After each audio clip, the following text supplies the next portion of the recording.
Dahod LCB પોલીસે રડિયાતી ગામની દુકાનમાં થયેલ ઘરફોડ ચોરીનો ભેદ ઉકેલી કાઢ્યો છે અને ₹6 લાખ ઉપરાંતના મુદ્દામાલ સાથે 2 ચોરોને ઝડપી પાડ્યા છે।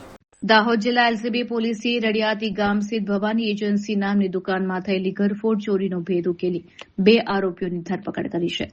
થોડા સમય પહેલા થયેલી આ ચોરીમાં તસ્કરો રોકડ રકમ તેમજ પાન મસાલા અને સિગરેટની બોરીઓ ચોરીને ફરાર થઈ ગયા હતા।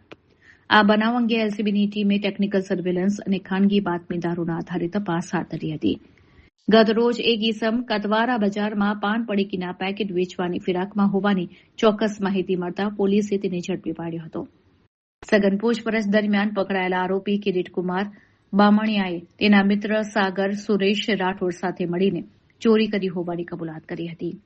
પોલીસે આ બંને આરોપીઓ પાસેથી ચોરીમાં ગયેલી રોકડ રકમ, પાન મસાલાનો જથ્થો, સિગરેટના બંડલ, એક કાર અને મોબાઈલ ફોન મળી કુલ ₹6,85,400નો મુદ્દામાલ કબજે કર્યો છે। પ્રાથમિક તપાસમાં આ આરોપીઓએ અન્ય ગરફોડ ચોરીઓને પણ અંજામ આપ્યો હોવાનું બહાર આવ્યું છે।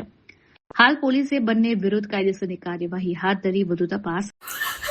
દાહોદ રૂરલ પોસ્ટ વિસ્તારમાં ગરવાડા રોડ ઉપર આવેલા ગોડાઉનમાંથી તમાકુ, વિમલ અને અન્ય ચીજવસ્તુઓ અને કેશમાં રોકડ કેશની ચોરી થઈ હતી, ઘરફોડ થઈ હતી।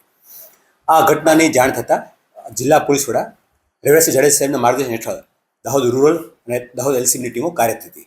આ દરમિયાન Dahod LCB PI Shri DM ઢોલ અને એમની ટીમને મળેલી માહિતી આધારે 2 ઇસમો છે એ આ જે તમામ વસ્તુઓ જે ચોરેલી છે એ તમામ વસ્તુઓ વેચવાની ફિરાકમાં છે એ માહિતી આધારે સર્ચ ઓપરેશન હાથ ધરતા બંને વ્યક્તિઓ કિરીટકુમાર રામસિંહ મથુર બામણિયા અને સાગર સુરેશ રાઠોડ, એક વતની છે એ વડવાનો છે અને એક લેર ગામનો વતની છે, આ બંને લોકોને મુદ્દાઓ સાથે પકડી પાડ્યા છે। અને અન્ય એક આરોપી છે જે પોતે કાયદાના સંઘર્ષવાળું બાળક છે, તો એમની અંગેની કાયદેસરની તજવીજ છે હાથ ધરવામાં આવેલી છે। આ બનાવો બન્યાના ગણતરીના કલાકોમાં દાહોદ લોકલ ક્રાઇમ બ્રાન્ચની ટીમ દ્વારા આરોપીને પકડી પાડી ગુનો ડિટેક્ટ કરી અને સમગ્ર મુદ્દામાલ છે એ પરત મેળવવામાં સફળતા મળી છે।